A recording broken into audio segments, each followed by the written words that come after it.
Good evening, everyone. It's July 29th, 2026. It's a Wednesday night, and I'm checking in because we have some kind of unusual weather occurring across South Georgia and northern Florida for late July.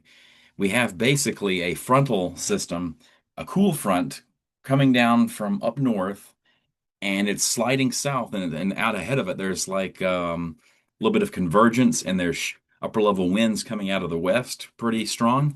And so it's created an environment where there's enough wind shear aloft that we might get some severe thunderstorms across northern Florida.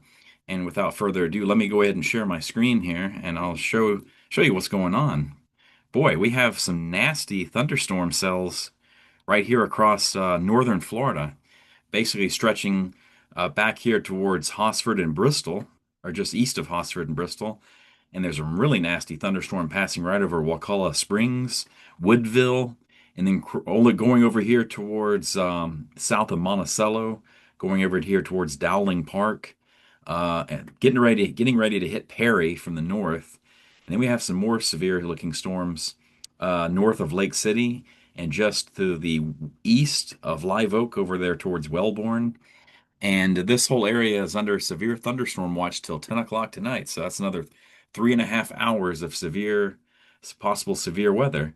And it's kind of persisting. You can see that right there. And then look here off the screen. Look at these thunderstorms that have really popped up across northern Florida. There's basically a piece of upper level energy that has swooped in. Let me see if I can get the annotation to work for me. Yeah. Look, see all these thunderstorms that have popped up here just in the last 4 hours? Pretty powerful storms, and they're kind of sliding to the south and the east. So basically, well, let me redo that. Kind of in this general direction. So I don't know that they'll reach Orlando, but certainly Gainesville, Ocala, the Villages, Palatka, Jacksonville, over here towards Chiefland, Bronson, Williston. And then up here, Lake City. Did I already say Lake City? Live Oak. You're already getting the storms right now. And one thing that I thought was interesting is you can see, let me use my cursor here to draw the upper level flow. Let me erase this real quick. The upper level flow is out of the west like this, but then the surface winds are coming in like that. So when that happens, you get actually some of the flows coming in like that too at the surface. So there's enough spin to give us some severe thunderstorms. Hopefully no tornadoes, but severe thunderstorms for sure. And what's unusual about this typically is the time of year. I mean, we get this kind of weather in northern Florida and South Georgia, usually in like April and early May. So it's unusual to have this going on in late July. Very weird. But this is an El Nino year, so we're probably going to see some interesting weather take place. And this is going to be very interesting to watch here. This is just a what they call an MCS, mesoscale convective system, and it's basically a complex of thunderstorms that covers about a 2 to 300 mile wide area. And if it persists long enough over the ocean or over the Gulf, an area of low pressure could form eventually and take place. You get a tropical storm, maybe even a low end hurricane, if it had enough time over the Gulf. And I think if anything was to develop, they would drift off to the east and northeast towards the west coast of Florida. I don't know if that's going to develop, but we're going to check the radar here. I mean, the satellite, I mean, the computer models here in just a second. So let me do that. Let me erase this, and you can see these thunderstorms popping up over northern Florida. Let's go right here back to the weather radar here out of. Now, let me go over to the Valdosta radar, and you can really see, wow.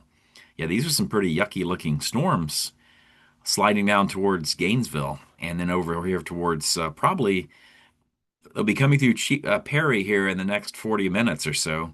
And then they'll be kind of sliding their way southeastward towards Cross City and Old Town, over here into Trenton, Newberry, High Springs, Alachua, Gainesville, and working their way down eventually towards Ocala. And this everything's moving southeast, so yeah, it's going to be pretty interesting.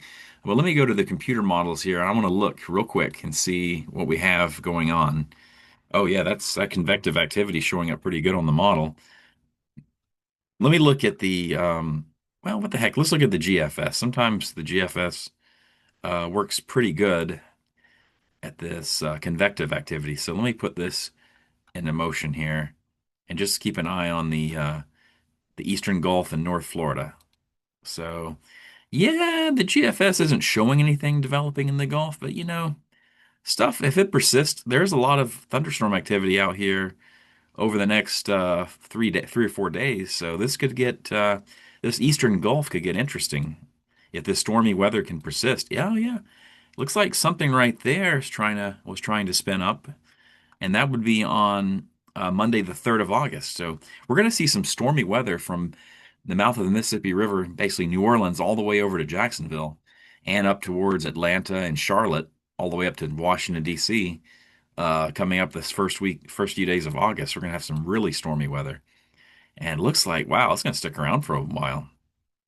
Looks like we're going to have like like a little surface trough of low pressure just kind of hang out over the northern Gulf and across the deep south. That's going to give us a lot of thunderstorms between tonight and basically next Tuesday, Wednesday.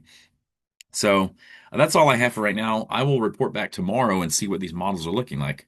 Have a good night, everybody, and stay safe as the whole northern part of Florida from Tallahassee to Jacksonville down to Ocala is under a severe thunderstorm watch till 10 o'clock tonight, Eastern time.